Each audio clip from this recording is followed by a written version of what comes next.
Greetings. You are watching Psychopomps Incorporated, 5th edition Vampire the Masquerade actual play chronicle here on Martlet Games. I am Patrick, the storyteller this evening, and before we begin, just get the content disclaimer out of the way. Vampire the Masquerade is a game of personal, political, and supernatural horror. This show will contain sensitive content up to and including physical and social violence, gaslighting, loss of character agency, and psychological harm. This show in particular focuses on the Hecata, and it goes without saying certain parts of the family also comes with its own set of content warnings of a sexual nature, but we will not be spending our time dwelling there. We have discussed table consent and boundaries and have implemented the standard red and yellow card system in our chat. We will stop and redirect play if necessary. And that being said, if at any time you feel uncomfortable watching our content, by all means step away and we will be waiting for you with welcoming arms when you are ready to return. And now, let us go ahead and figure out what exactly our wonderful Hecata have walked into here in New Jersey in those fucking Putanescas by doing some introductions. Starting with Rosie. Hi, I am Rosie, regular size mom, and tonight I am playing Celia Greenwood, the fortune teller medium conwoman Sumeti, who actually likes the Putanescas. There's no personal bias there whatsoever at all. Nope. Next up is Kat. Hi, I'm Kat. I'm playing Terabino Orsini, and I am Giovanni, and I stopped at the Putanesca restaurant and bought a T-shirt just to piss off the Tremere Keeper of Elysium. Which actually, you can buy this T-shirt online with Caring Comfort Studios on their Thrillist, and I would recommend. It will be in the chat where you can buy it, and probably where you can watch the actual Putanesca by night. So. We don't directly interact with that particular we'll say setting / group, but there's references here in the past episode and this one here. So, and next up is Zoe. Hi, I'm Zoe. I'll be playing Nix, the Nagaraha flesh eater, who now can add Soulbinder to her list of titles. Yeah. To recap, actually, why that is now the case, the coterie took a little bit of a detour on the way to New England. One of their cousins in the Putanescas had gotten themselves into a little bit of hot water, and they're now currently staked and in torpor, currently held by Sheriff O'Malley in New Jersey. As a aside, we're taking a very we'll say agnostic approach to New Jersey, other than it's a Camarilla domain, and that's as detailed as I'm going to be getting. So don't expect any like actual canonicity here as far as like NPCs and whatnot. But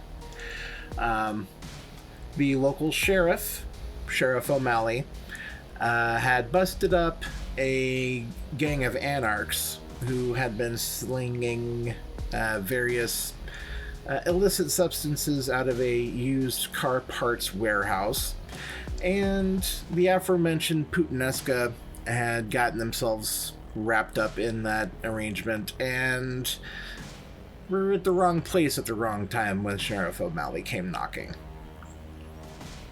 So the ladies went to investigate and discovered the ghost of a ghoul who had died in the ensuing firefight, who provided a little bit of context into what's going on.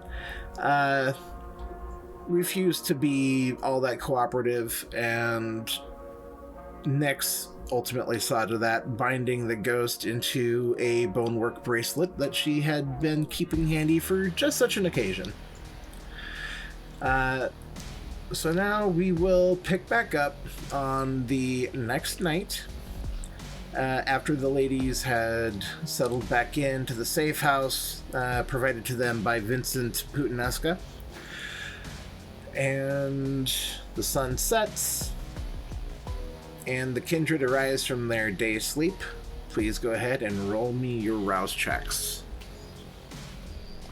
My dice are back here.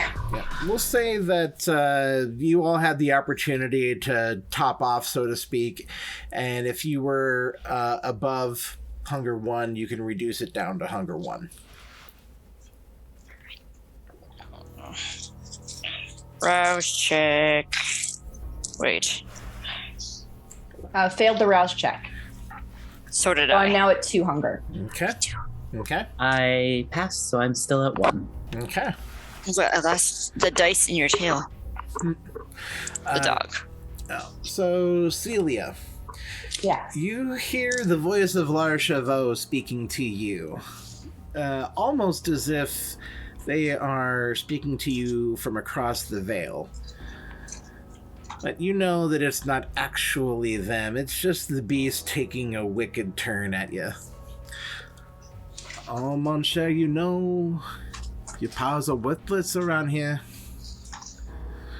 Too many bad Camarilla spirits. They just need a gentle hand. Be sure you're there to do so. You feel your hunger go up. So yeah, to the appropriate level. And Cherubina, you hear an old lecture that your great-grandmother used to harp on the younger generation on, about needing to make sure that you're putting family first above all things. But when the chips are down, you put yourself first and fuck the family. Don't worry. And that's when you awaken. So now we're here in the safe house. It is actually a somewhat stormy night. It's middle of October, and the weather's starting to change. So there's a god-awful thunderstorm going on outside when you awaken. And it's the kind that makes the night feel heavier. The street lights, if they've been switched over to, the white LEDs, it's almost like ripping a hole in a sheet of paper. Otherwise, if they're still the orange arc sodiums, they get that very ominous halo about them. But you gather in the common living room area. You can see that there's actually someone who had been keeping watch during the day. And they've nodded off. They've got a sawed-off shotgun kind of cradled in an arm. Their chair is propped up against the front door. Yes, Cherubina. I would like to bite him. Okay. It is his fault for nodding off. Okay. I'm going to slake one hunger. It is his fault for nodding off. He did not appropriate those 5-hour energy drinks. I am not pleased. Ooh. Thank you, great-grandmother. Oh, here we go. So we're starting to see a little bit of a turn in Cherry. Okay. And vodka. You take a bite, and of course, it's the cursed bite of the Hecata. Painful. What a great way to wake up. And the man, you'd put him at about 45. He's balding. He's wearing just a white stained tank top, pair of jeans. But you slake your one hunger, and he grasps his throat. Ah! Fucking Christ! What the hell? You fell asleep. Ah! This is your punishment. Shit! Fucking towel! Something! I lick it, and it stops bleeding. Okay. Ah. Oh. Fuck. Okay, I guess I had... Alright. Who the hell are you three, anyway? God. The, Psychopomps Incorporated. Oh, yeah, I heard of yous. Yeah. No, my dad's friend Vince told me to come over here and keep a watch on the place, and said that I wasn't to let anybody in. No one got in. Are you sure about that? Are you sure about that? Exactly. I haven't moved from my spot up until now. And you can actually see that there appears to be some fresh pizza delivery. Relatively fresh, like maybe he had gotten it around lunchtime. So now it's sat out and it's gotten old and clotted. And you can see he's gone through a couple of 2 liters of soda. Hopefully that will keep you awake now. Yeah, well, look, I was told that there'd be $50 waiting for me after you three woke up. So anyone got my money?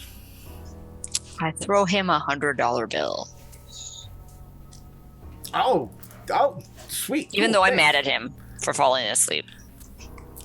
All right, so look, my dad's friend Vince, he wanted me to pass on a message, though, from my dad, of course. You know, Vincent doesn't talk to me. He does it.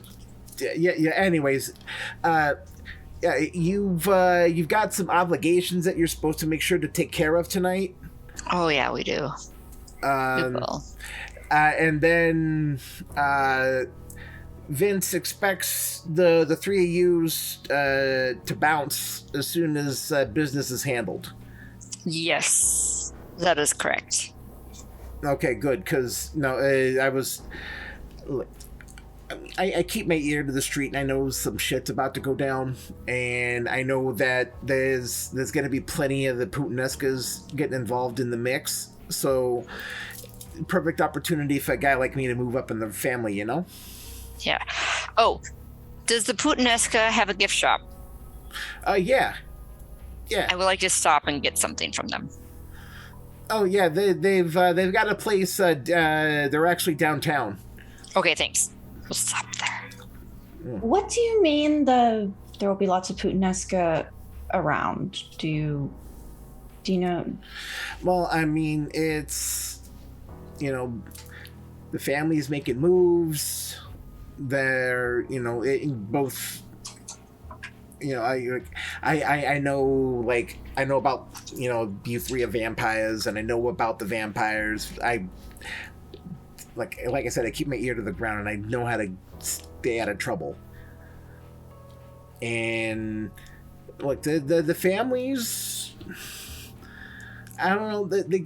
I get the impression that they're kind of done being the shit heels of the family, and they're wanting to, you know, do something to contribute.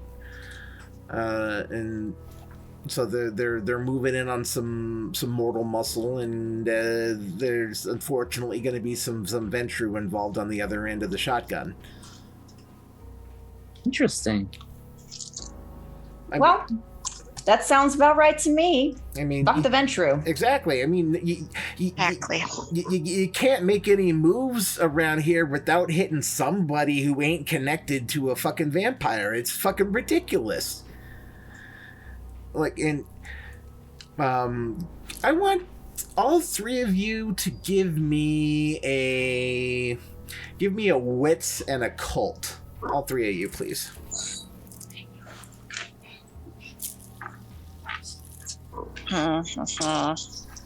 Do any of my specialties in occult apply? Ghosts, grave rituals? No. Alrighty. Wait, same here. What specs do you have? I have a grave rituals as well. No, that does not apply. Okay. 3 successes. I gotta get my box out. And 4. 4. Okay. And we'll wait for Cherry's roll. Is it 6, right? Yep, 6 or higher. Critical success. Nice. I rolled a 6, a 10, a 7, a 6, an 8, a 6. 6 on my blood die too. A critical success is when you get 2 10s. Yes. Oh no, not critical success, then straight up success. Sorry. Okay. Nope, you're good. Yep, you're good. All right. So, between. Okay. Remind me here, Celia. You got 2. 3. 3, and Nyx, you got how many again? 4. 4. Between all three of you, you would know that for someone who's just a mortal and hasn't even been ghouled or given the proxy kiss, they seem to know an awful fucking lot about shit that they shouldn't. Cherry, you know that someone in the local Putanescas definitely running their mouth, and it needs to be shut before there's grave consequences. So, that being said, the guy is going to kind of continue on his little thing here. Look, so, I figure there's going to be lots of room for people like me to move up. And, I know the three of you've got bigger business to do up north, but if there's any other advice that you can give to someone like me looking to move up and keep their head on their neck, I'd really appreciate it. Who's talking? Of course. Who's talking to you? Jerry. Well, I mean, yeah, Jerry's been the one kind of like getting us all riled up. No. Jerry's been the one talking to you. Kind of. Okay. Interesting. Thank you for that information. So, Very much so. Celia, would you like to help? Well, and I say something in Italian to the effect of, I will get my $100 back now.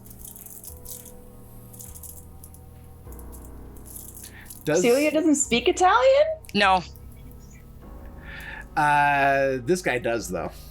Okay. And I go, Celia, would you like to assist in a breach of the Hakata? Oh, I think... And Nyx, too. I think that we can just remind this individual to be careful about who they speak with. And to not follow Jerry's example. He was asking for advice.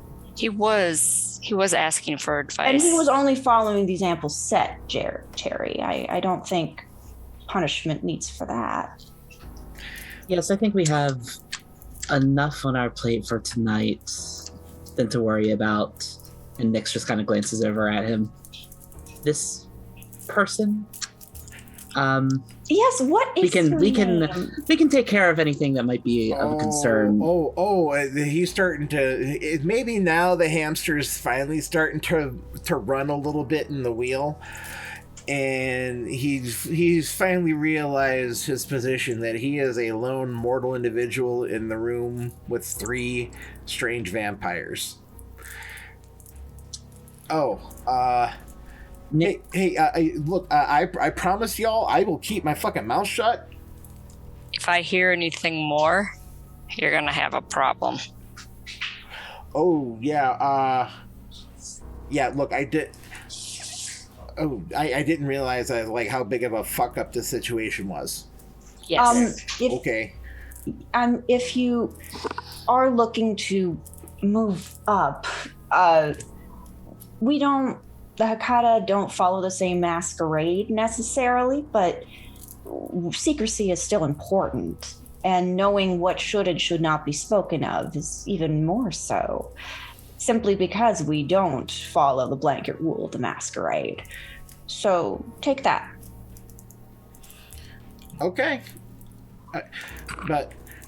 Look, he scribbles down his phone number on one of the unused but still greasy napkins from the pizza delivery. He writes down his phone number and he hands it to Celia. Look, if you're ever back here after you've blown town and any of you need help, look, I owe you for, we'll say, setting me straight, so to speak. of course. So no, and honestly, no, and if you need someone killed, I mean, I'll fucking do it, just so long as I can handle that. Well, I mean, I wouldn't be trying to go after other vampires, but I'm just saying, if you need some other button man down the street whacked, I can fucking do it for you. Thank you. You still haven't given us your name. Oh, my name's Pete. Hi, Pete. Hello, Pete. Thank You can keep that $100 bill, but still. Okay. If Jerry talks to you, let me know. Or Celia, no. Jerry the one staked? Yeah. Okay. All right. Well, thank you, Pete. And we'll call you if we need something. All right, sounds good. And he kind of puts the sawed-off double barrel over his shoulder. He unlocks the 3 deadbolts in the front door for you. And he opens the door. So yeah, if you got any other business here after tonight, let me know. But I've got to actually get this place kind of scrubbed down now. So just keep in touch. And if things go south tonight, you give me a call. I'm not planning on going to sleep again for a while. So yeah, if you need Probably a good idea, Pete. If you need an extra set of hands, you let me know. All right. Thank you, Pete. You're welcome. You're doing all right by me by not fucking killing me. So I want to let you know I'm good with you. Ciao, Pete. Ciao. And he kind of ushers you out the door here. So we could say that you could probably reconnoiter down to the RV. Mm-hmm. I'm still gonna stop at the Putanescas gift shop. I still want to get a shirt. Oh yeah. But now Tadio's waiting for you with the RV. He does pick you up, and he takes you back to the hotel that you all were staying, or that he had been staying at. Mm-hmm. And he explains that on the way, as you drive to the hotel, that he's taking the liberty of renting out an extra room for the 3 of you for another night. That works. Yeah, we can say that this conversation's happening as he's driving you to the hotel. Yeah, they're weird around here. Yes. In what way? I don't know. It's like I expect certain parts of the family to act certain ways, and I also expect certain things to be done a certain way. And it's too much chaos around here, and I don't know if that's, leftovers from, the sect wars, or if it's, I don't know, but it's just fucking weird.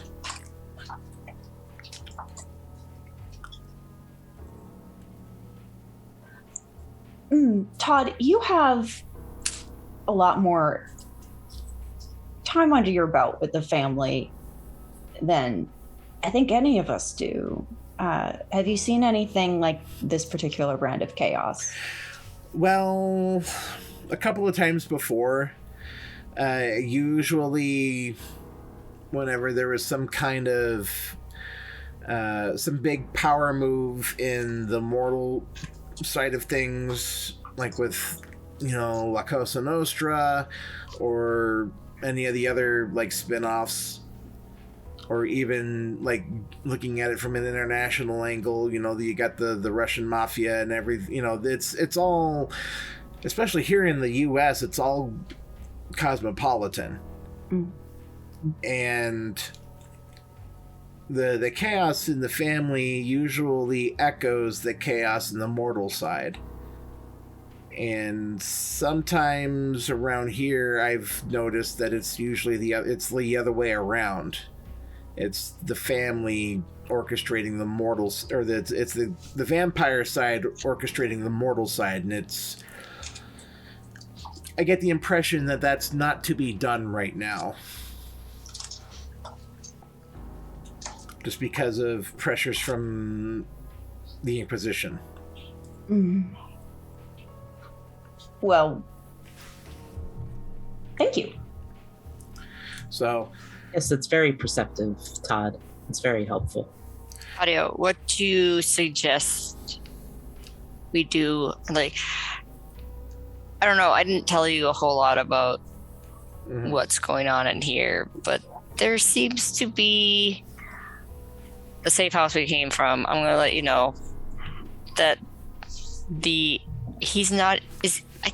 was he a ghoul? I'm not exactly sure. No, he wasn't a ghoul. Vanilla. He was vanilla, so he was a mortal. And the Putanesca that's in torpor state told him some things that he shouldn't know. Which was a big no. And the implication was that Jerry had been spreading that around to a lot of folks, really. And Tadio actually pulls over the RV.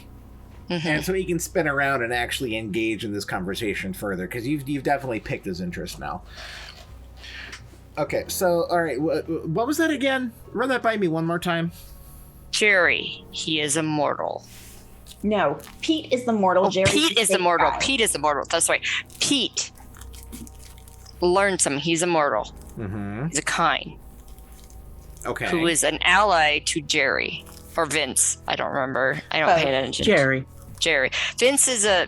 Is Vince a kindred? Yes. I don't know. Yeah. Vince is a kindred, but he has met Jerry, and he's immortal, and he's not a ghoul, and he knows some things that he shouldn't.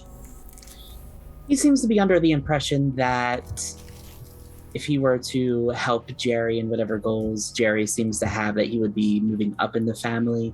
It's unclear if that involves being turned, although I imagine that may be a goal of his.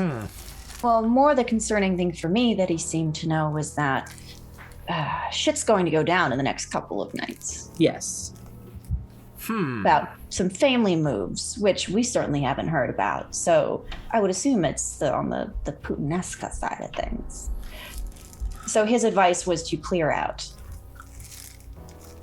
If we can get the sheriff to let us by Jerry, I believe we discussed the other night, informing the sheriff that we would take Jerry off of their hands and relocate him.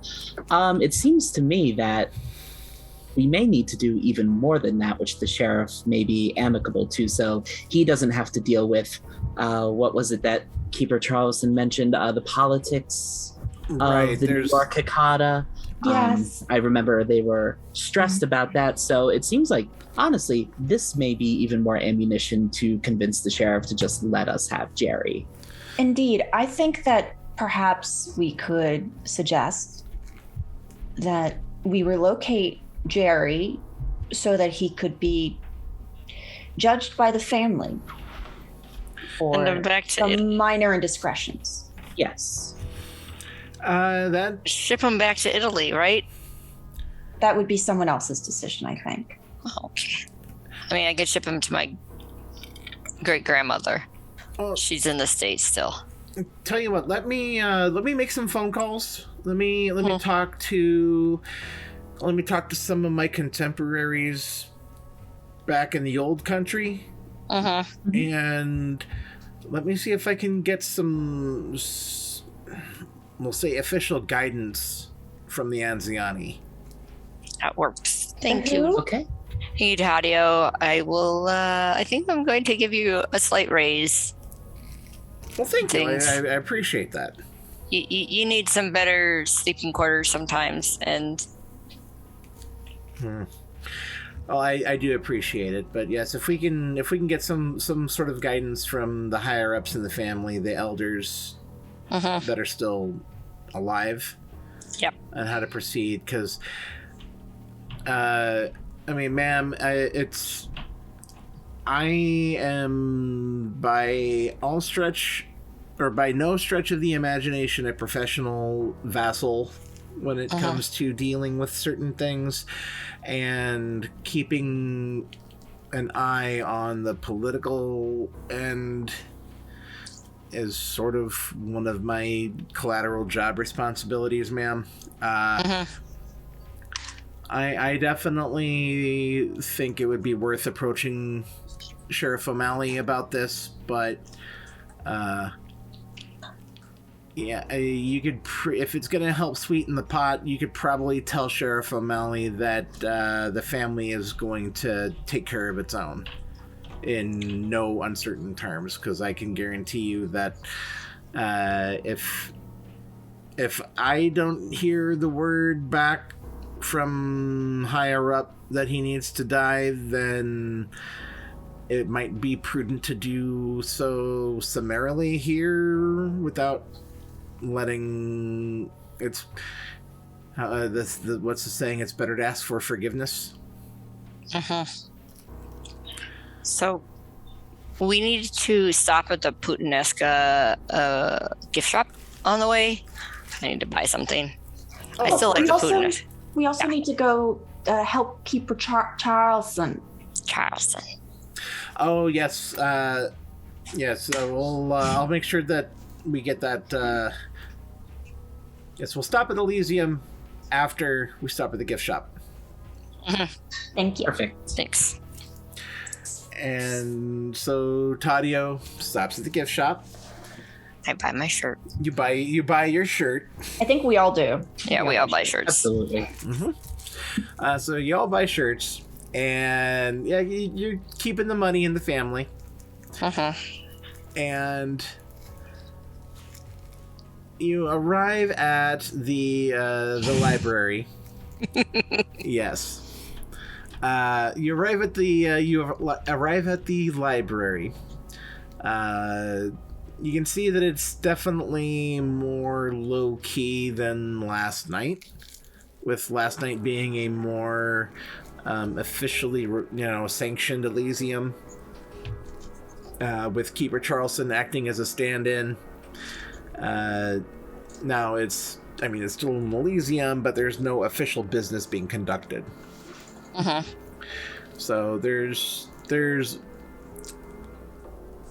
only active security that you notice as you go inside is in an older, tired-looking, middle-aged gentleman working a desk, wearing a rent-a-cop uniform. Because by this time of night, it is getting to be 1 a.m. And he's well, no, we'll put it earlier. We'll put it at 11. We'll put it at 11 p.m. But the finals season's going to start ramping up here, and so the library's going to be a little bit more busy. Have to have someone actually working the door.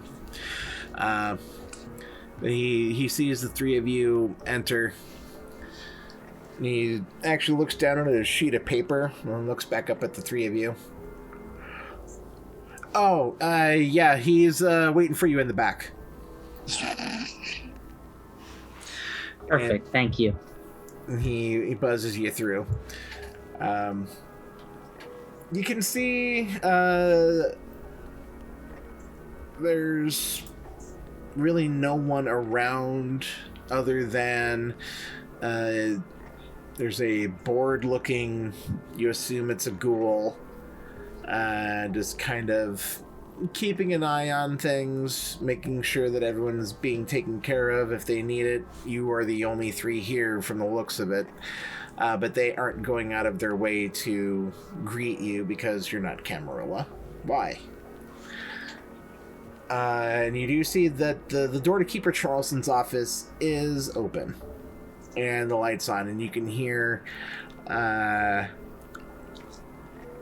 some sporadic cussing, followed by shattering glassware. You can hear stuff being rumbled and tossed, and you can actually see a book flying like supernaturally fast through the open doorway, and you hear a "Ow! God! Fucking Giovanni!" Nick starts laughing. That one isn't as bad as I left at the Westboro Baptist Church. They deserve that. When we drove through Oklahoma. Yes. I feel like we're gonna get them in the comments later on, but whatever. Yeah. Out of character. I welcome the challenge. Yes. Bring it on, Phelps. Anyways, I need a drink. I think he's dead. He has Didn't children. Phelps die? He has children. Yeah, it's fair. Some of them haven't gotten smart enough yet. Yeah. All right. Yes. So Keeper Charleston. I have a jar ready just in case. Yes. Another one? And I mean, we could also do the whole bind the fetter stuff, I guess. Okay. He could. And Good. he comes stumbling out of his office. You can see he's still wearing the same clothes that he wore last night. And his outfit's definitely crumpled. And he's... All right, which one of you did this? You That opened is- an empty jar? Yeah. Why would you open an empty jar? Yeah, that is a wild accusation. What do they teach you in your chantry? You should really be smarter than that, Chaz. He's gonna roll willpower. Oops. We have, by the way, learned some things. He got 3 That may successes. We have also learned some things, by the way, that may be of assistance to you. Get rid of it, and then we can talk. Okay. No. We're going to have a small chat before we take care of that. That too. You see, Fine. what we're going to discuss before we help you with your little problem is that I want to take a look at the spirits that are giving your local Tremere issues in your chantry. I couldn't really care less about the chantry itself, but I dislike the way the majority of other kindred treat spirits. So I would like to make sure they're all right. A bleeding heart among the Hakata. That's interesting. I'm inclined to maybe arrange something. Oh, you're going to if you want this taken care of by us. I mean, I could just reach out to the locals and have them take care of it for me as well. Cherry's got some tricks. Not the ones that the normal Giovanni have.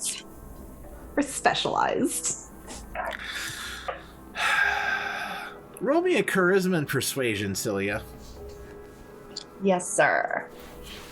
I'm pretty good at that because I'm a con woman. Yes, you are. I'm sitting there, like, wearing a t-shirt in front of him. Love it. Let's rub his nose in it. I am going to spend a willpower. Okay. To, I'm going to roll to surge. Okay, yeah, you would roll one rouse. Yeah. One pass. And that would give you 2 extra dice to add to your pool. Rad. So I passed the rouse. Okay. And that is 4 successes. Which beats his 2. Yeah, I'm so charming. All right, fine. Look, I am going to have to make sure that I can guarantee you access first before I can agree to anything concrete. But I can tell you that I will agree in principle, and you have my word as a officer of the court here in New Jersey that I will do what I can to make sure that you have the access that you need. I will take that. Thank you. And then she steps out of Cherry's way. So, Cherry, how are you going to go about taking care of this ghosty? That's the Compelled Spirit, I think. Maybe. It doesn't want to go back in the jar. It can go back in something else. Do you have a personality for this ghost in mind, or do I get to have some fun with it? You get to have some fun with it. Okay. Alright, so you start to ready your ritual kit. Yeah. To do what you need to do. I'm gonna put it in something that's not a jar, because the jar is always fun, because it was such a fun one for me to deal with. I'm gonna probably put it in, I don't know, something. I'm trying to think of like things to put it in. Okay. Something breakable. Something breakable? Yeah, like, I don't know, one of those hideous little angel figurines. Oh yeah, I have one of those in the bus. Like a Precious Moments angel figure. I have one of those. I could say Precious Moments. I went to the Precious Moments Museum in Missouri one time. That was fun, actually. Okay. It was weird. They've always creeped me out a little bit. I have a story. I'll talk about it later about the Precious Moments figurines. But just one of those gas station angel figurines that she has. Yep. And so you're intending on making that the focus. That's going to be the ghostie's new home. Yeah. And you, the other two, Hakata, you can hear, you can hear the ghost actually in the office, maybe start to respond to that. And there, it actually starts to physically manifest in the doorway. What does it look like? It starts off very wispy at first. But then it starts to take form. You get the impression of color. Nice. You get the color red first, and then very angular features, and then a humanoid shape, which continues to get more and more refined. The red stays solid in places, fades into cream tones and others. And then soon standing in front of you is a redcoat British officer. You lost the war. He's mouthing silently at you. Fuck you too. And he's standing there with his arms crossed, kind of tapping his foot. Do you want to go in the angel or not?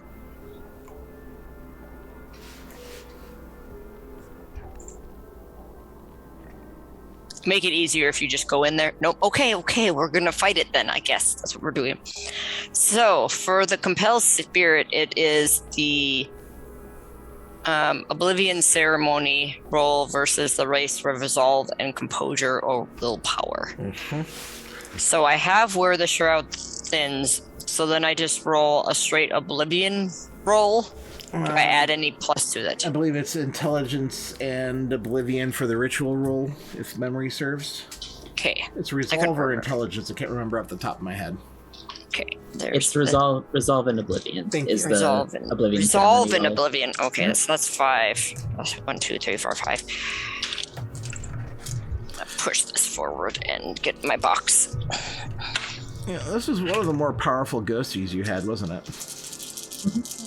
No, I had one that was a little bit more powerful than this, that somehow I got help with putting in a jar.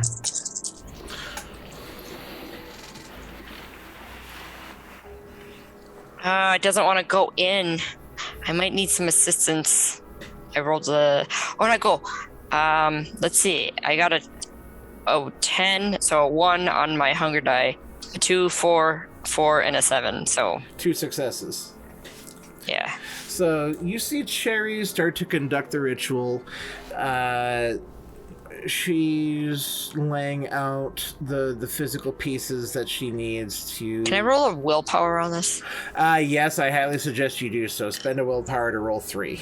Not with my hunger dice, right? No, you can only re-roll 3 up to 3 failed regular dice. Nope, still 2. And Cherry, what's maybe one of the aromatic herbs you had used to burn during this ritual? Lavender. Okay. And so the lavender smoke drifts and wafts over to the ghost and starts to curl up around it.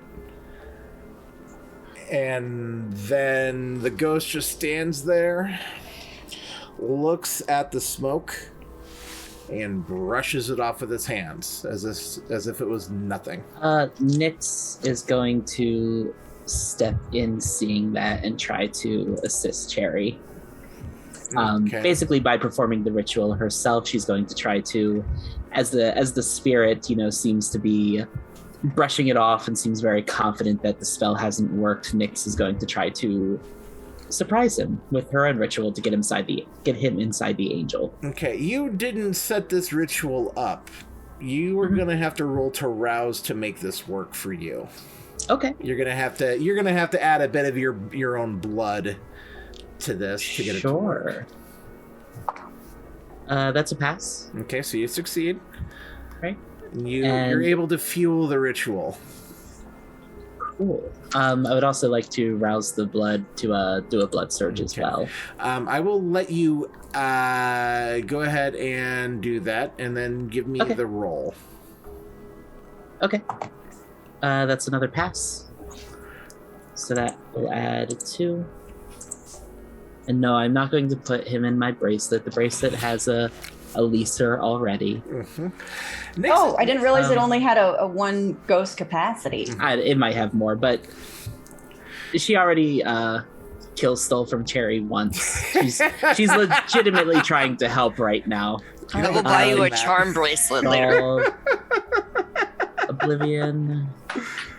Yeah, Resolve 3, Oblivion, and then please. plus 2. Yeah. Oh my god, can it be a Putanesca charm bracelet? Yes. Can it be something you picked up from the gift shop? Yes. There's like a pizza and like a little coffee thing. Yes. That is 1, 2, 3, 4 successes. And you know what? I'll spend a willpower to reroll 3. Okay. Gotta get this ghost under control. 5 successes. Ooh. Nyx's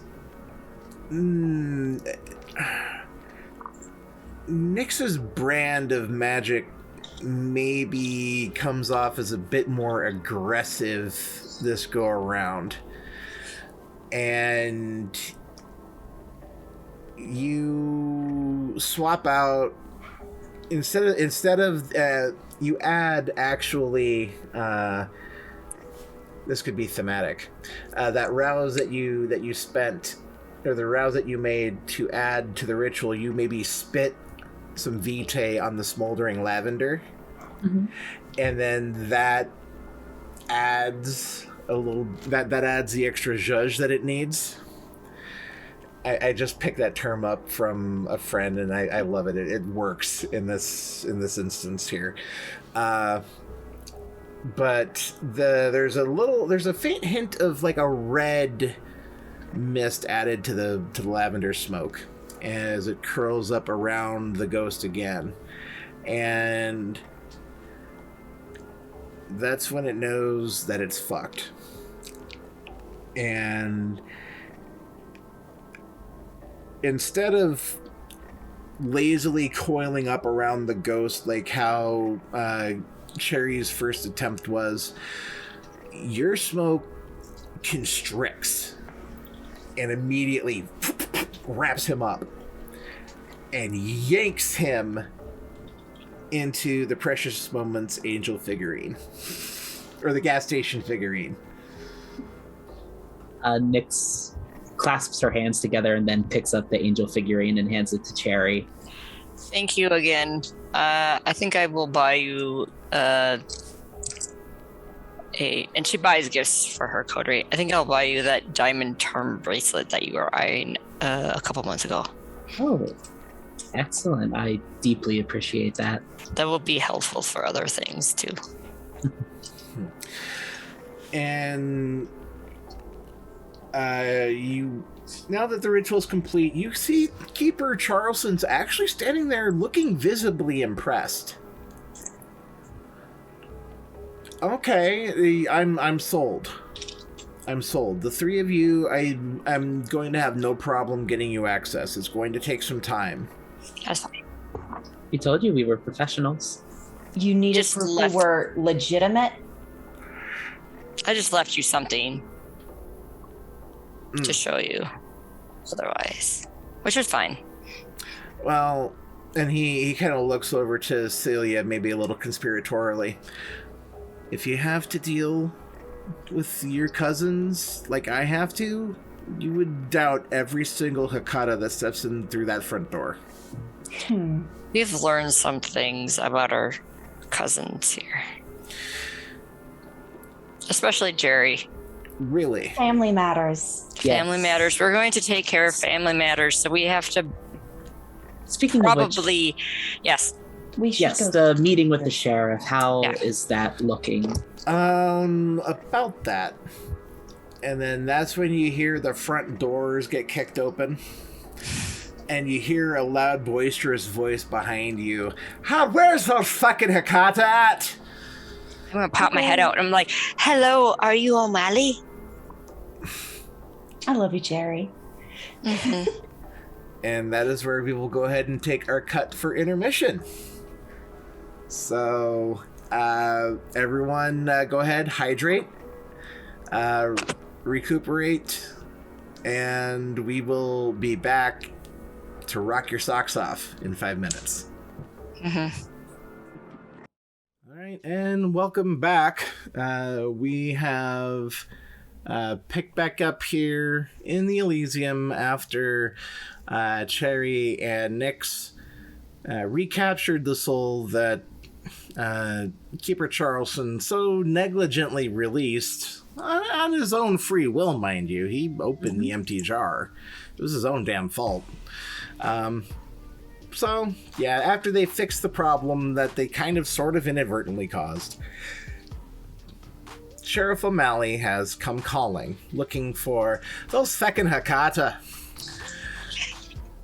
And when the coterie gets his attention, You can see he's wearing a rather nice 3-piece suit.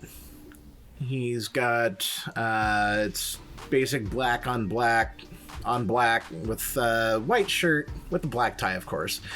But you can see he's got short cropped black hair. He's got some 5 o'clock shadow going on. He's got an unlit cigarette dangling from his lips. Saw that there were 3 Hakatas sneaking around that warehouse last night, and figured I'd find y'all here after Keeper Charleston told me you were looking for me. So anyways, we have some business to discuss then, do we, lasses? Sneaking around? I don't think we were really trying to be sneaky, were we? No, we weren't sneaking, and we had informed the keeper that we were going to be there and our business there. So sneaking, no. Well, that's some information then that Keeper Charleston neglected to pass on. I'll have to have a discussion. Oh, that's with him. not on us. True. At least for now, we're on decent footing, and maybe we could take this conversation someplace a little less formal, if you wouldn't mind. Where do you suggest? The bar across the street. Can I buy you whiskey? Sure. Okay. And he actually looks over down to Keeper Charleston's office. Clean up that fucking mess. You're an embarrassment. Nick starts laughing. And Keeper Charleston actually, you can see him roll past the door. I on an office toss chair. him the angel statue. Toss who the angel statue? Charleston. Okay. Catch. Hang on to this for later. Dex and athletics, please. Ooh. Shit. Oh my god. You shouldn't be so flippant with your fetters. Oh, no, I'm not going to throw it to him. Okay. I don't want to. Well, if you want to retcon that and just hand it to him, that's totally I'm just going to hand it to him. Okay. I'm not going to throw him. I'm just going to, hang on to this for later.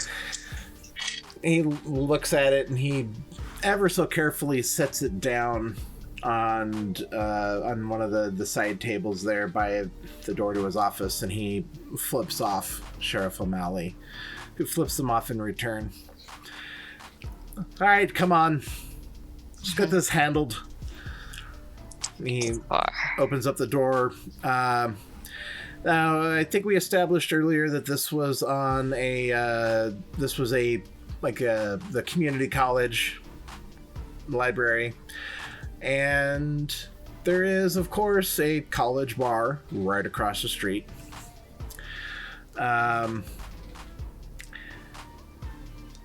You can see that the sheriff doesn't pay any attention to any of the traffic going back and forth. He just walks and trusts that the cars will stop, which they do.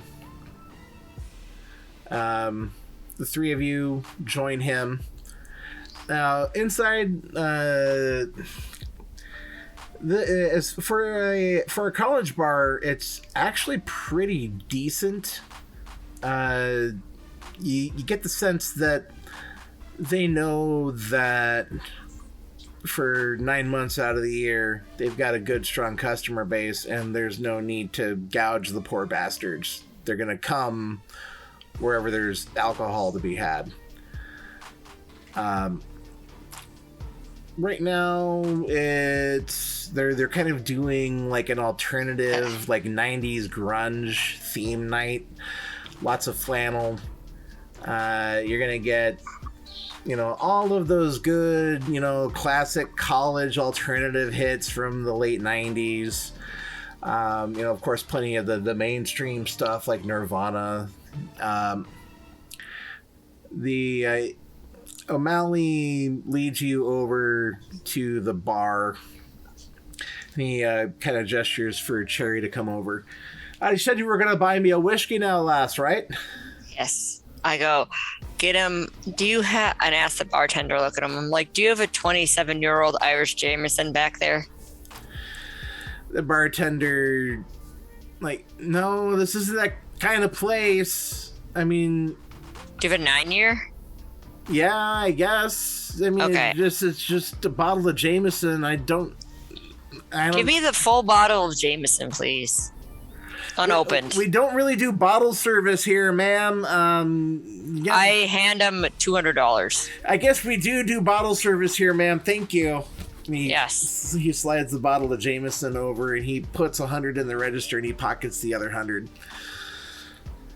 And I'm like, I get handed to him. I'm like, sorry, I would get you a 27-year, but they don't have it here. I'm not picky. It's not like I'm going to be drinking the fucking thing now, I know am I? I'm not going to be. No, you're just going to be sniffing it like I do. Well, I mean, now that you have the bottle, you could get someone to drink it for you, and then you could drink them. Just saying. All right, I was kind of worried about what I was going to be dealing with when I heard the three of you were in town, and I'm liking the cut of your jib so far. I think we can talk. We're very amiable. Everyone says so. I was like, I'm gonna find like some. I'm gonna do a wits and awareness to see if I can see any of the college students in the area in the bar that noticed this like interaction where I just gave them money and bought a bottle of Jameson. Go ahead. Give me how many of them can we get drunk? Yeah, how many can we get drunk? Wits. Okay, yeah, I was right. That is my wits is 3. Never mind hearing one. If we can get the sheriff drunk, that might help. Yes. Oops, let me drop that. Okay. I rolled 3 successes.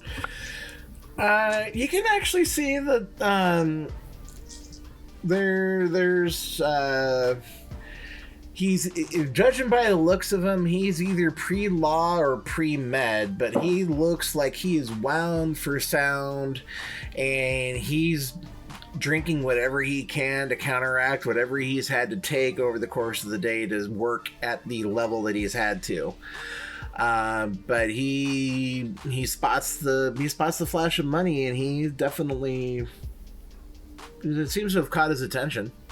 I kind of go like this, and I open the bottle.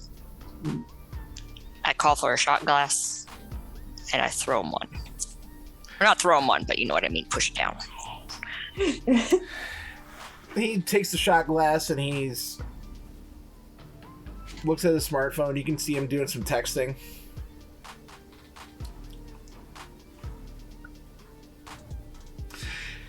He puts his phone up to take a picture of you.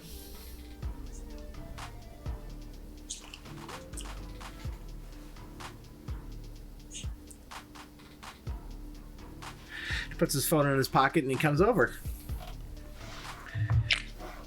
Sheriff O'Malley is kind of... He's not really my type, but I guess he'll do. The guy's... Hey, I'm Corey. What's your name? My name is Ina. Ina, hey. Hey, you from around here? I haven't seen you here before. Who's your friends? Oh, we're just in town for a family gathering. One of my cousins died, and my sisters here are along to go to a cousin funeral. Oh, sorry to hear that. Hey, That's okay. That's why we're doing an Irish wake here. Yeah. Yes, that's how we grieve. And O'Malley's actually... Yeah, you see, he was my brother. I hadn't talked to him in fucking years, and he came over here to the States it's like an Angela's Ashes thing. He was trying to find a better life for himself so he could bring the family over, and he fucking died doing what he loved, and he just, I hadn't talked to him, and it's, I'm glad to be drinking with you tonight, lad. I really am. And Corey's just... Okay, and he's holding up his shot glass to be filled. And I fill it all the way up to the top because that's a 3-ounce shot right there. Yep. Or I've done that before in real life. I've taken like 2.5 shots of like Jameson's. Like, I know what 9-year Jameson tastes like. I prefer 27-year actually. Jameson, but that's very rarely. Jam. Yeah. Yeah. Mm-hmm. Celia, when Corey looks a little awkward about O'Malley, Celia sort of snuggles in next and is like, "It's okay." Are you snuggling up to O'Malley or Corey? Corey. Okay. Hey, what's your name? Oh, I'm Jesse. Jesse and Ina, and he looks over to Nyx. So, you're all sisters? Yeah.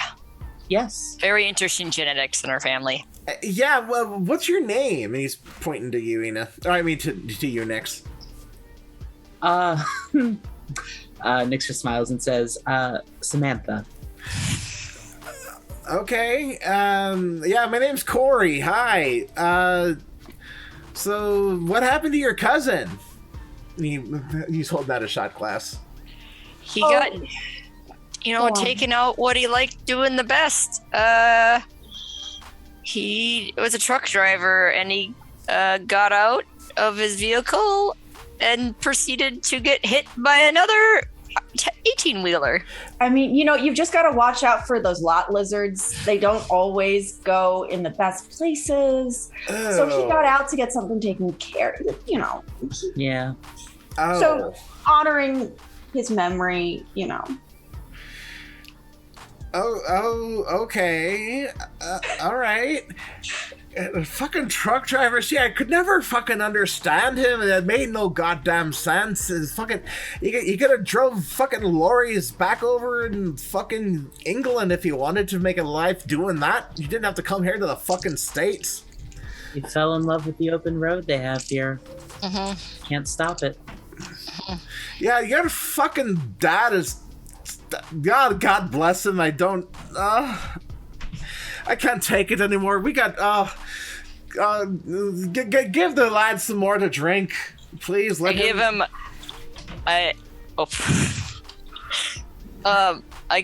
another full shot. And he's gonna have to roll. He's had 4 shots over the course of 15 minutes here, and. Is he wasted? He should be. I give him. I order I ask the bartender for some water. Bartender, she hands you a glass of. Yeah, she hands you a glass of water. Drink this slowly, please. Okay. And he's definitely feeling it. Yeah, the 4 shots of whiskey on top of whatever else he had been drinking tonight have definitely come back and have paid dividends. Now, Sheriff O'Malley, he's content that the idiot is oblivious now. All right, I'm gonna give him another 5 minutes, and then we'll pass the jug around, so to speak, and we'll talk business then. Yes. Yes. You should go first. Yeah. Wouldn't it make sense for me to go last then? We hurt. Well, I know about you and your clan and what the bite does. I thought it'd make sense for me to go last just to kind of seal the deal and make up for it. It's okay.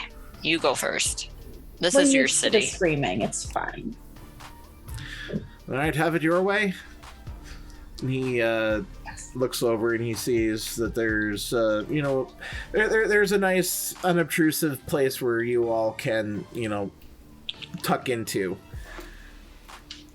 And it's arranged so that Corey is kind of in the middle, and Sheriff O'Malley's got one arm around him, and Celia, I imagine you've probably got the other arm around him, so you've got Corey sandwiched between the two of you around like it's going to be like a round table, with a booth. Mm-hmm. All right. And he takes a wrist. He takes a bite from Corey. All right, just a little bit. He offers, who's going to be sitting maybe to the right of Sheriff O'Malley? Nix, but Nix will be like... Yeah, Nix can be sitting there. Okay. He offers that same risk to you, Nix. And she'll just take a bite from it. It's a bite from its wrist. Oh, no, not like, Oh, I know. I thought you meant like she was taking flesh. Not like, a munch. damn, Yeah, lady. specifically not flesh eating right now. Doing her best to not do that. To just take a nice little sip. A nice polite sip. Yes. And as soon as your fangs sink in, yeah, go ahead. Mind. Go ahead. You could always just lick it shut. Yeah, you can. I was gonna say, like, she motions like to Celia to like hold his mouth. Celia. I've got this. Okay, because if you didn't, I was going to say Celia leans in to kiss him while you drink.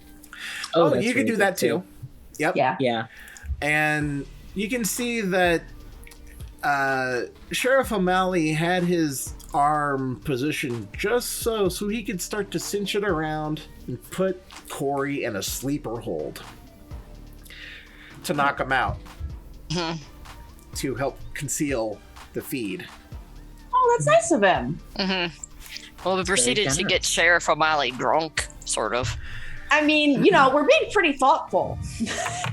Surprisingly. All right, so Nix, we could say that you haven't consumed enough to feel any sort of intoxication. Sheriff O'Malley definitely has. I will leave it up to Celia and Cherry on whether or not you also have.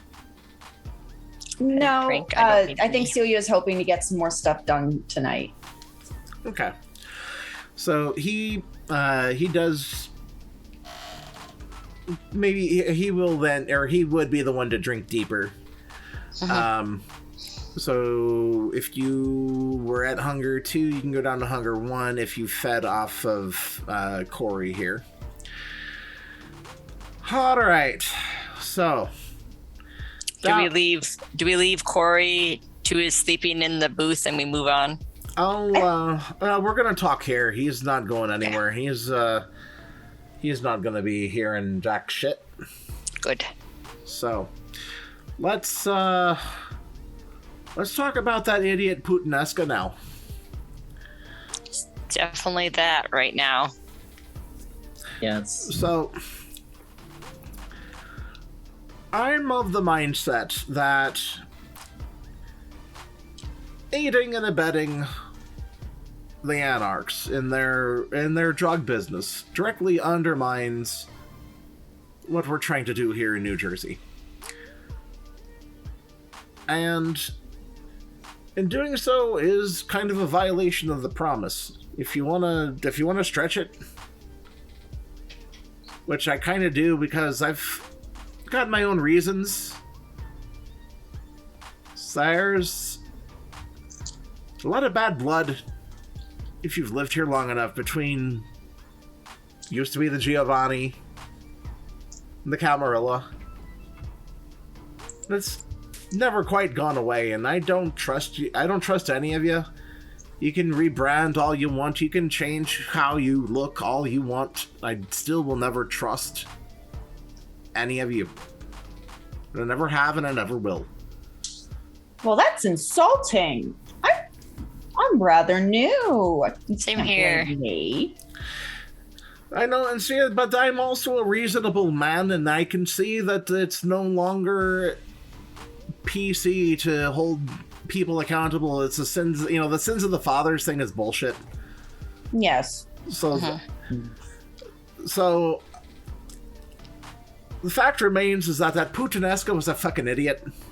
Just that particular one. We also learned some that he is. I agree with you. Yeah. We would... Yes, sorry, Nix, continue. Keeper Charles, Nix is staying very quiet about how long she's been a Hakata. Just letting him interpret whatever he wants as the other two say that they're brand new. Yep. Nick says, Kat is pretty much lying, right? not Kat. Cherry is pretty much lying about her newness. No, she's newish. No, Cherry's I'm newish. I'm newish as of family reunion time. That's basically what I said. Nix is the only pre-family reunion Hakata. Yep. Oh, okay. I got you mixed up. Sorry. No. That's okay. She says, we also learned from Keeper Charleston that there is some drama, we can call it, with the New York Hakata that you may want to watch out for. And we can help with that.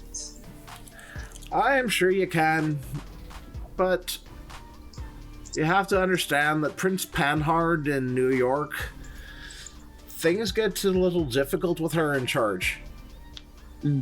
And we try to do things as how we've always done them over here on our side of the river, but there's just some things that can't be helped.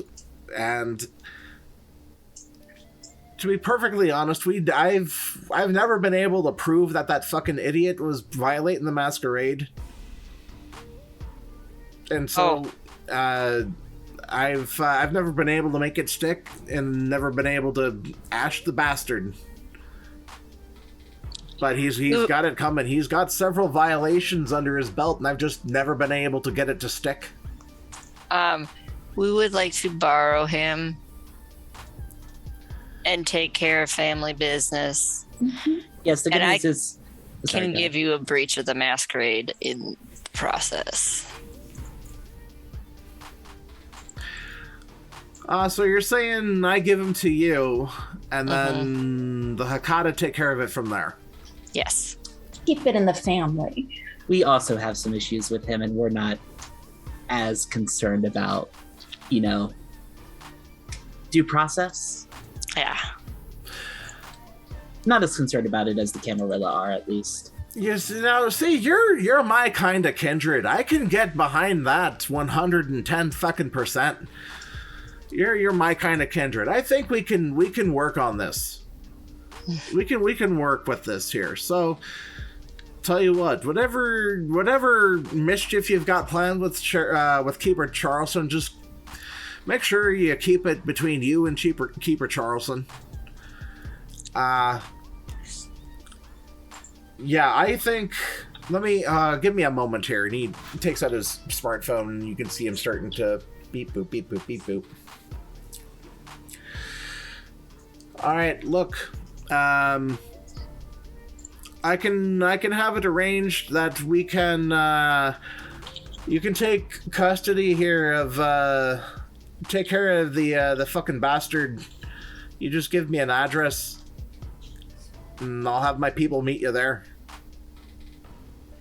Perfect. Give him out of character. Do we give him the hotel, or do I think we can meet him at the RV outside the hotel and then just drive away. Yes. So, I'll give you the address for the hotel that we're staying at.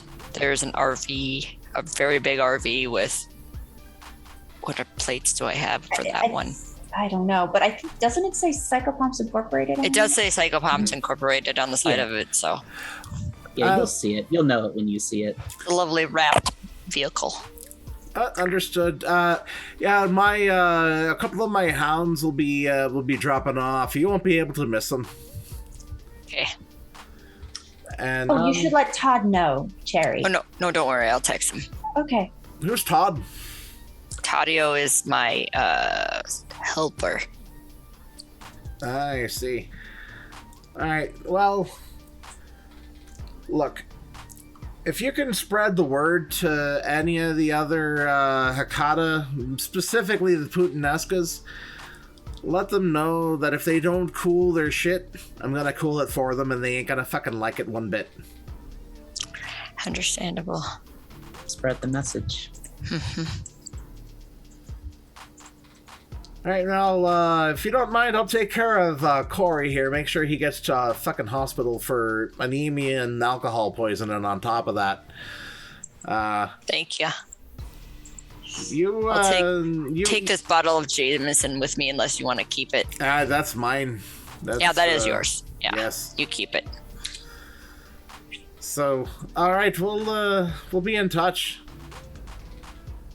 and he goes and he takes Corey off into the night with him to maybe dispose of him at a hospital like he was talking about, or maybe yeah, who cares, really? Ow. Yeah, I don't. So, what are the Psychopomps gonna do here? Are we gonna be heading back to the hotel? Yes. And then waiting for the Scourges to drop off Jerry. Do we want to get in touch with the Putanesca before that happens? Give them the share. Vince's contact info. Yeah. You want to call Vincent? Yes. Yeah. Okay. Once we're safely in the RV, I think. Yeah. Yes. Okay, and you're just out. We're doing the signal call, using the signal app to call him. Now, are you driving away while talking to him? Are you like staying parked there? Are you gonna? Do we have Jerry? Yeah. When we get Jerry, we call Vince. We get Jerry, call Vince, drive away, call as we drive. Okay, so One smooth maneuver.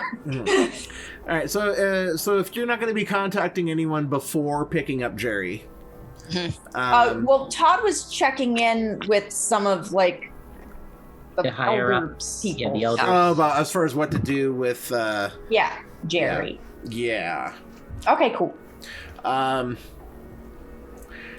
Todd actually, as you're driving back to the hotel, Todd actually provides the information that the family, quite frankly, doesn't care what happens to him, just so long as he is no longer able to speak in the physical world ever again.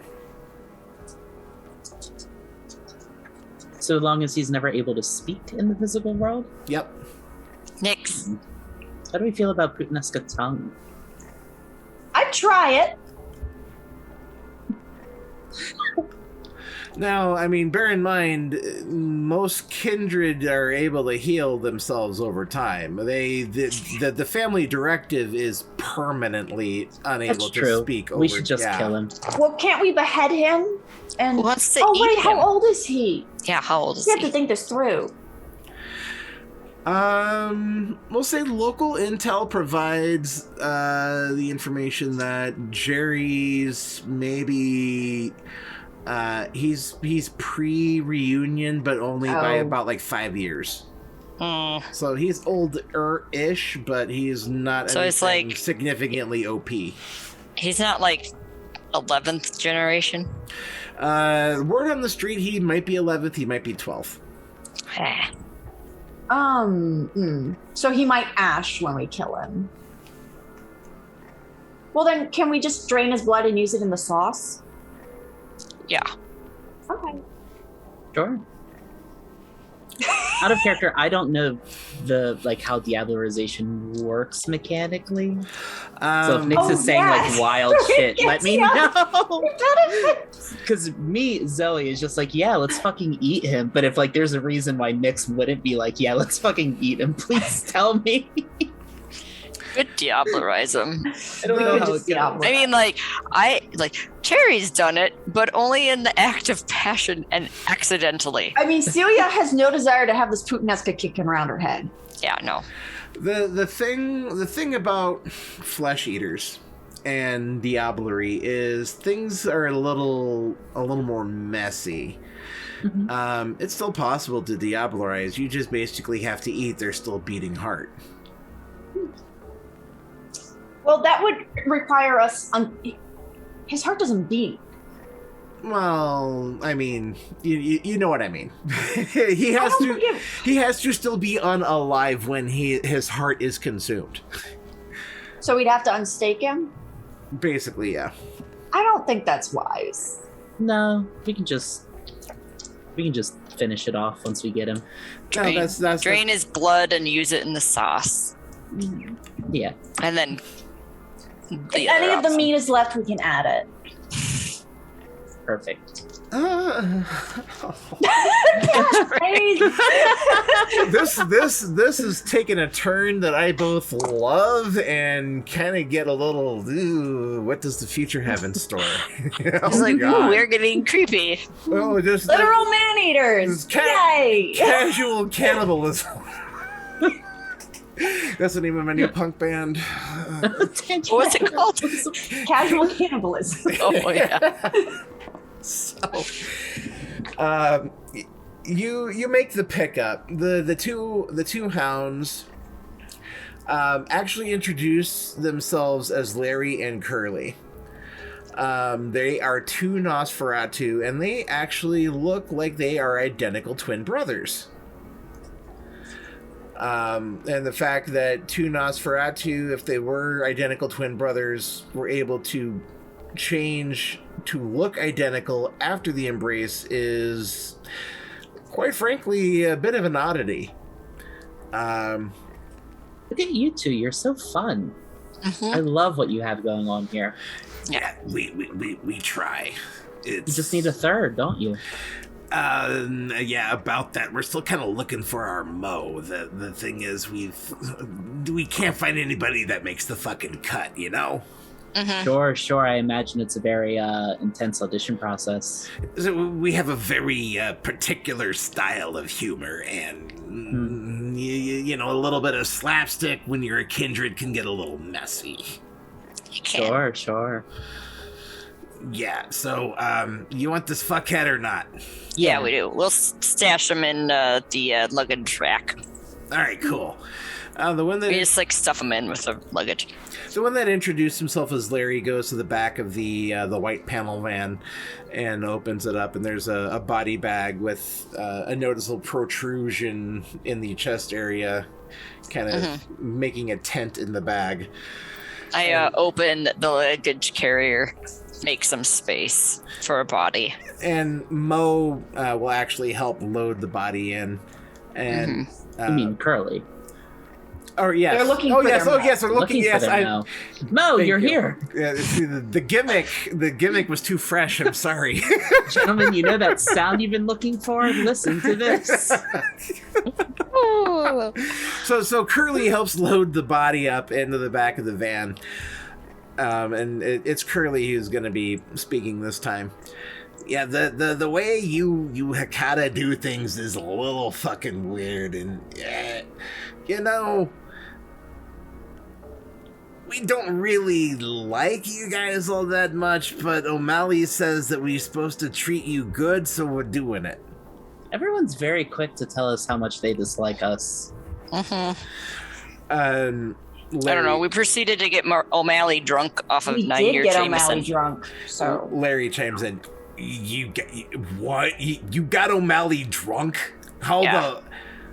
Human. Kind. We got a kind drunk. I know, but the fact that you got him to sit down and fucking drink with 3 Hakata. Do you know how much of a fucking... You guys deserve a goddamn medal. Yeah. He was really helpful, actually. He was. Yeah, very much so. Yeah, you know, maybe it just speaks to the quality of the Hakata that we gotta deal with around here. We get these 3 out-of-towners, brother, and they are just fucking peachy keen. And I can promise that possibly there'll be some better Hakata that come into town. And Curly finishes off. Oh, we would definitely appreciate that. These fuckheads, half of them might as well be ash in the goddamn river, and the other half might as well be, I don't know, back home fucking their sisters. I don't know if you guys still do that or not. No. Given the two of us are not related to those heritages, no. Well, I'm glad you guys have cleaned that up. That was kind of problematic. Yeah, I don't remember that at all happening, but then again, I'm not that old. Good, you must have, different times, different kindred, am I right? Yeah. Ugh. Charming conversation, but we'll let you get on with your night. Yeah. And they get up into their van and they drive away. So what are we going to do with this wonderful captive. May I remind you, you've been told that he's in torpor and also staked, meaning that he's not conscious right now. I mean, I think we discussed it already. Yeah. Yeah, it sounds like you're just draining his blood. And making pasta sauce. We don't really need information from him because it sounds like we're going to encourage He's the just a Putanesca. shithead. Yeah. Yeah, so let's just fucking drain him. So we're going to wait till we're across the border. Yeah. Out of New Jersey. Mm-hmm. I mean, Nix can start the process. And Nix can start the process. I might have stuck him in the luggage rack, but we can definitely Well, I mean, that works though, because then if we stick him with something to drain the blood, it'll go down. Gravity will help. Yeah. Mm-hmm. Okay, so and we're going to be doing this in a moving vehicle on your way to New England. Mm-hmm. Yes. All right. I mean, we could hang him upside down, and we can bring him in and hang him upside down. I mean, secretly, we can hang him. Not that hard to do. When you said luggage rack, I thought you meant the thing up top. Oh yeah, no, it is the thing up top. Okay. Yeah, you're right. So are you gonna? Okay, hold on. We gotta discuss the mechanics of this. All right. So do you intend on installing a tap? Yes. Into this Putanesca. Yep. And you want him to be outside of the vehicle on top of the luggage rack. No. He's inside the vehicle. Inside the vehicle. Yes. Okay. Inside a luggage storage area rack. Yes. Yeah. Okay. All right. Now, who's going? Wait, you thought we were having him right on top? I was wanting to make sure. I wanted to have everything clear in my mind that we were not going to be engaging in Putanesca fuckery on the way to New England. My idea is that Nix is using her experience working in morgues and with embalming fluid and that sort of thing to help make this process as smooth as possible. I'm actually going to require you to make a you can give me a dex and medicine roll, please. Okay. To set this up. Since she's using her experience with morgues, can I get an extra die for my cadaver specialty? Yep, because draining bodily fluids is typical embalming process, so yeah. Cool. And you know what? I'll rouse the blood again. I'll do a blood surge. I'm at 1 hunger still. And I'm still at 1 hunger. Excellent. Love that. The dice are... After last week, when the dice hated me and everything I did, they're being really good today. It's 1, 2, 3, 4, 5, 6 successes. You expertly install the arterial drain into his thigh. Nick starts humming a little song as she works. She starts humming Go Tell Aunt Rhodey. Oh, God.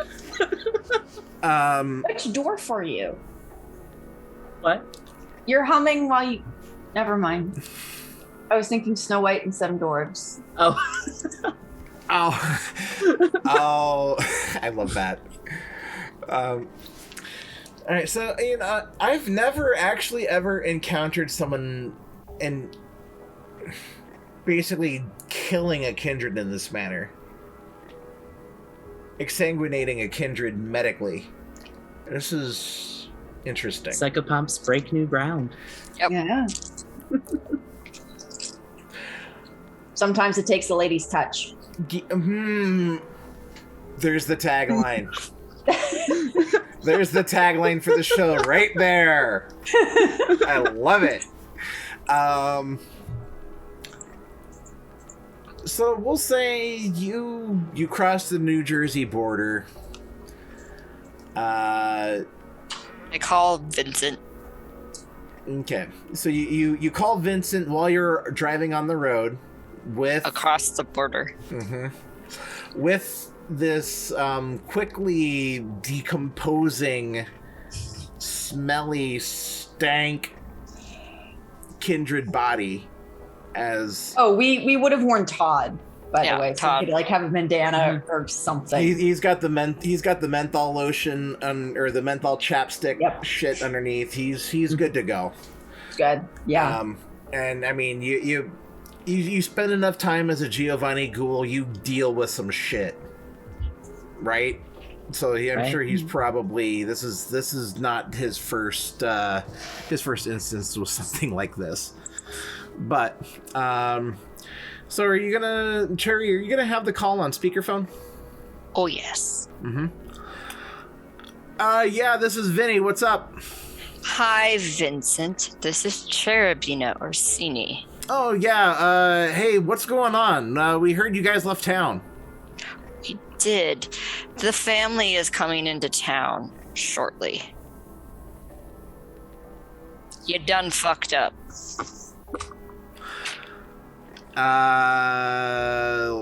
Look, about that, I honestly had no idea what that idiot was fucking with, alright?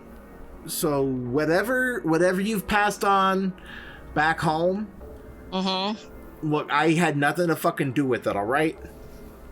You can tell that to them when they come into town to audit you. No. Yes. Look, what can I do? I'll do anything. Call them off. Yeah. Anything. I'll fucking call them off. Call them off. I will fucking do anything. Call my great-grandma. Persevatina Giovanni. Fuck. Fine. All right, but... Thank you. Look, you promised no audit. I can't promise that. You're gonna have to talk to her. God damn it. All right. So what's happened to Jerry? Jerry is decomposing in the back. A loud suction noise on the phone as another bit of blood gets spurted out. Oh. Okay. Yeah, I suppose he had that coming. You said he's on speakerphone? Yeah. He's gonna make a lovely sauce, don't worry. Yeah, don't worry. We're turning him into a legitimate Putanesca. That sounds a little cold. I want you to know that I don't think all Putanescas should be Putanesca sauce. Just some of them. Just this guy. Look, yeah, I know that there's plenty of fuckheads that need shook out. And look, Ms. Orsini, you have my word that I'm gonna get this ship flying straight, all right? Thank you. But I still have to talk to your grandma? You still have to talk to her. Fuck. All right. It's out of my hands now. You're gonna have to call my great-grandma. All right, bye. Click. Bye.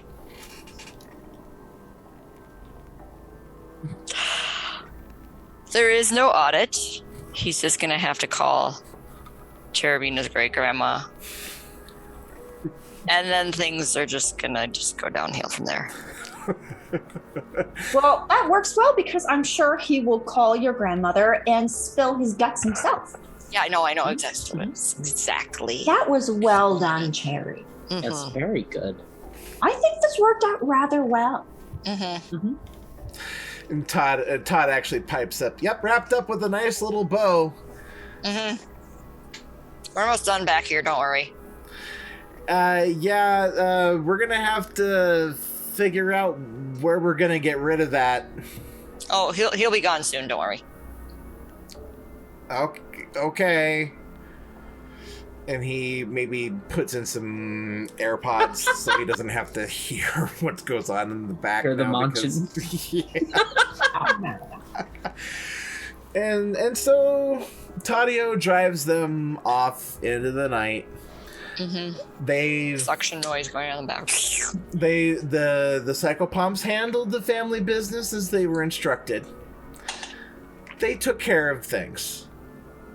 This is what the Psychopomps do. There's groups like this throughout the entire U.S. Little bands of Hakata trying to make a name for themselves, trying to claw their way out of the rank and file, to make a show of how much cooperation between the different bloodlines now reunited under one banner can get done. And what awaits them at their final destination remains to be seen. But we'll leave Deborah Milliner and her plots and schemes for the last episode coming up here. We'll of course have Joe back, which will be a blast. So this was the penultimate episode of this season, and we'll go ahead and we'll round everything out with the outro, and we'll get on with our with the rest of our nights here. So, starting with Rosie. Hello, I am Rosie, regular size mom. You can find me on Twitter at mom_sized. And tonight I played for you Celia Greenwood, and I adore playing with all of these wonderful folks. It's been fantastic, and I'm looking forward to next week playing with my character's uncle a bit more. Very excited. You can find me every Thursday and Sunday over on Vocal Tales playing Pathfinder and Cults. And you can find me every other Saturday over on Carrying Comfort Studios playing Cyberpunk Red with Zoe. And you can find me over on something else that Marla Studios is working on. I'm sure Pat will mention that when we get round to him. And this is the shawl that that Kat has been showing you. Mm-hmm. It's really pretty. That turned out super awesome. So, yeah. I hope we have a good week. Next up is Kat. I am Kat. I've played Cherubino Orsini. I promise I can talk. You can find me as Dead and Glow on Twitch, Twitter, Instagram. There we go. I will probably start streaming next month. This month was crazy. I had a convention and I was in Colorado earlier this month. This is right now what I can announce the only stream game that I'm in. So we're working on that. And finally for the cast here we have Zoe. Hi, I'm Zoe. I've been your Nagaraha Nix. You can find me at Twillick43 on Twitter, Instagram, TikTok, all of the social medias. And again, you can also find me every other Saturday over on Carrying Comfort Studios on Displaced and Disorderly, a Cyberpunk Red story. It's a lot of fun. And this time we just played our first session. By the time you're hearing this, we'll have played several sessions, and I'm sure it's just as fun and chaotic and great then. And you can also find me in other stuff that I can't quite announce yet, but just keep an eye on the social medias, and it's going to be really cool. I'm very excited for some stuff that's coming up. And that's me. And to wrap it up here, I'm Patrick. I'm the creative director here at Martlet Games. You can see me on Tuesday. Okay, we've got a very, very busy, jam-packed. I'm calling it like the extra seasons or extra innings for the season of Spoop here. We've got our 10 Candles anthology game, Terminal Black, on Mondays. We've got our Cult of the Blood Gods Bahari-centric game on the Onyx Path Twitch on Tuesday nights. Then we've got this broadcasting on Thursdays. And then I'm also in Vancouver Adjacent on Saturdays. Your boy is busy. Lots and lots of games, lots and lots of stuff out. All three of these lovely ladies were in Terminal Black, and everyone's episode came correct. I'm really enjoying the direction that this coterie is taking. And while the season finale is going to be next week, there will be definitely more coming up down the road. We've already discussed this, and it's already going to happen. It's just a matter of when. Once things have calmed down, then there will be more Psychopomps. But we have one more to look forward to, and it's going to be a fun one. And also, I would just like to say I loved having the opportunity to work out my Nos voice again. I didn't get the... Yeah, thank you. Anyways, we'll wrap it up here. We're going to raid into somebody, I'm sure. And you all have a wonderful night. Thank you all. Love you. Bye-bye.